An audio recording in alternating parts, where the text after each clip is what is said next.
My friend, let's call her Emily, is an amazing person. She's fun, adventurous, intelligent, super active, a fantastic cook, outgoing, and just a great girl to be around. A few years ago, she decided not to shave anymore, legs, armpits, female areas, out of protest to the patriarchy, resulting in her having very long dark hair everywhere.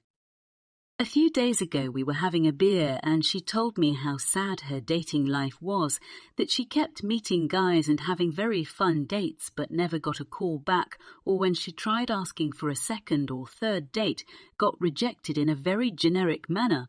Now, after telling her you're so gorgeous and wonderful, the right man will come, don't worry multiple times, I decided to go out on a limb and said something along the lines of, I know this is a very superficial thing to say, but do you think it might help a little if you would shave?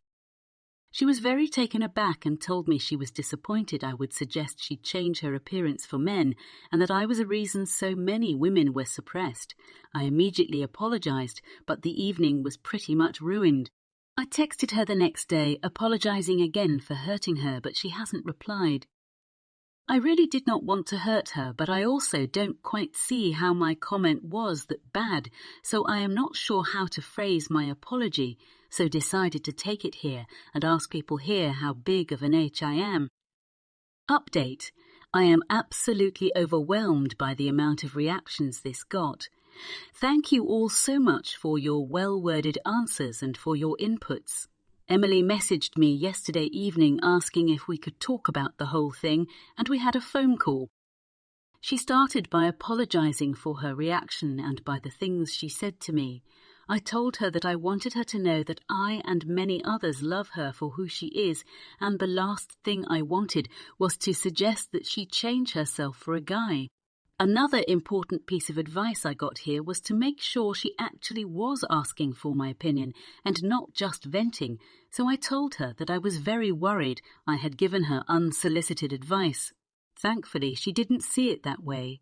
She told me I had always been a loyal friend who had her back and she always had valued my advice, which was why she was so taken aback by my comment.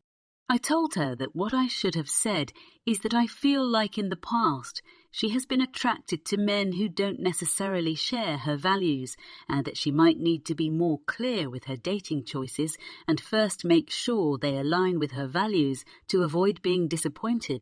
She also agrees with this, and we really had a great conversation after that. Thanks again to you all for the insightful comments and for your help.